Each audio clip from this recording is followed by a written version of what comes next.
नैनपुर के नवीन साला प्रांगण में संयुक्त मोर्चा कार्यकर्ता सम्मेलन का आयोजन किया गया। आपको बता दें, भारतीय जनता पार्टी के तमाम मंडलों के पदाधिकारी और कार्यकर्ता इस सम्मेलन में मौजूद थे, जहां मंच पर बैठे विभिन्न वक्ताओं ने अपने तरीके से संगठन को मजबूत करने और आने वाले विधानसभा चुनाव को लेकर कार्यकर्ताओं को तैयार रहने को कहा। वहीं इस कार्यक्रम में कुछ नए कार्यकर्ताओं ने भारतीय जनता पार्टी की सदस्यता ग्रहण की, जिन्हें मंच पर फूल माला पहनाकर स्वागत किया गया। इस कार्यक्रम की सबसे उल्लेखनीय बात ये रही है कि नैनपुर नगर में लंबे समय से व्यापारियों के द्वारा दुकानों के स्थायी पट्टे की मांग की जा रही थी, जिसके लिए आज इस कार्यक्रम में 37 दुकानों के स्थायी पट्टे नगर के व्यापारियों को वितरण किए गए। खेल के क्षेत्र में नगर और जिले का नाम रोशन करने वाले ग्रिम्पिंग खेल में नैनपुर ब्लॉक के खिलाड़ियों ने राज्य स्तर पर नाम रोशन किया है। उन खिलाड़ियों का भी सांसद और विधायक ने फूलमाला पहनाकर अभिनंदन और स्वागत किया।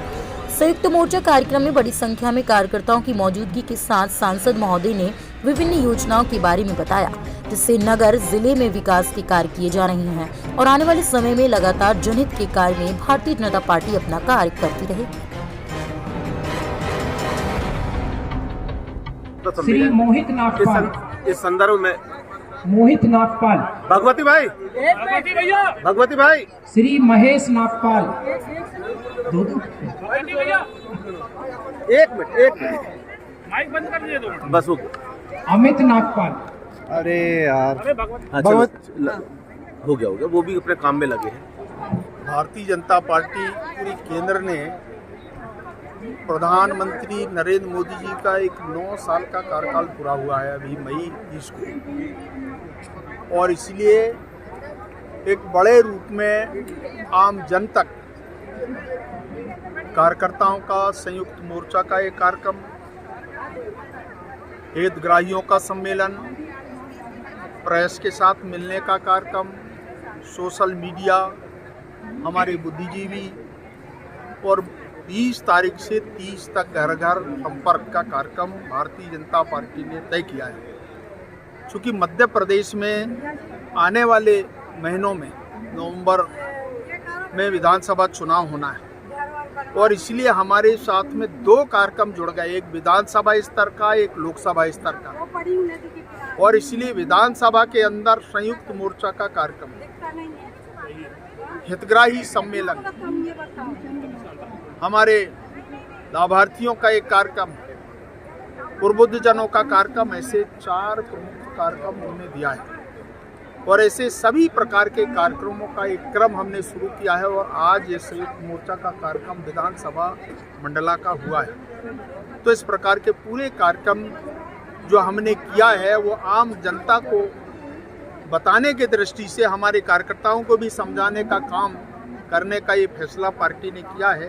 और इसी दृष्टि से विशुद्ध रूप से भारतीय जनता पार्टी के ऐसे कार्यक्रमों को नीचे तक पहुंचाना, आम जनता को एक संदेश देने का काम, सरकार के किए हुए कामों को जनता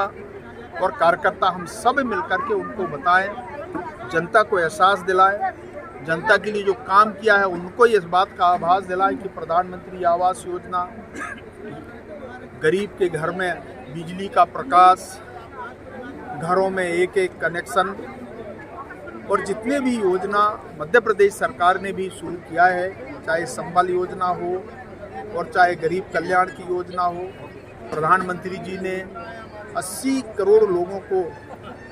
अनाज देने का निर्णय भी किया। ऐसे अनेक महत्वपूर्ण फैसला सरकार ने किया है। उन सारी योजनाओं को लेकर के हम इस प्रकार के कार्यक्रम कर रहे हैं। मध्य प्रदेश सरकार की लाडली बहना योजना की तुलना में कमलनाथ कांग्रेस ने अभी नारी सम्मान योजना की बात कही है, इस पर आपके क्या विचार हैं? देखिए, हमने महिलाओं के लिए जो कार्यक्रम हमने किया है कि महिला सम्मान का कार्यक्रम, वो जैसे नारी सम्मान की बात करते हैं, हमने सरकार में रहते हुए ये जो लाडली बहना योजना हमने बजट में प्रावधान किया है, और इस आधार पर 1,52,00,000 बहनों को हम 1,000 रुपये प्रतिमाह देने का फैसला सरकार ने किया है। अब कांग्रेस का जहां तक मामला है कि देखिए, कांग्रेस आज सरकार में नहीं है, वो देने का आश्वासन देते हैं, तो ऐसे आश्वासन तो इसके पहले भी कांग्रेस ने दिया, और सरकार में आने के बाद गरीबों का काम नहीं किया। ये बात आम जनता को मध्य प्रदेश के लोगों को, मध्य प्रदेश की आम बहनों को इस बात की जानकारी होना चाहिए, चाहे युवा हो और चाहे किसान मजदूर हो, सबके साथ में ये जो बेईमानी किया है, झूठ फरोख्त का काम किया है कांग्रेस ने, हमने उसको सरकार बनाने का अवसर मध्य प्रदेश के लोगों ने दिया। सरकार में 15 महीने रहने के बाद कोई नया उदाहरण कांग्रेस ने पेश नहीं कर पाया मध्य प्रदेश के अंदर। हम दोबारा सरकार में आने के बाद शिवराज जी ने लगातार उन योजनाओं को जिनको उनने बंद कर दिया उसको भी पुनः बहाल करने के साथ साथ नई योजना, ये अभी जो महिलाओं के लिए ये जो कार्यक्रम है अर्ली महीना योजना उनने शुरू किया है, एक नया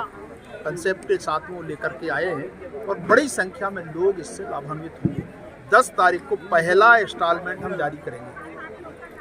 आने वाले चुनाव को लेकर भारतीय जनता पार्टी की कैसी तैयारी रहेगी? देखिए, तैयारी तो यही है,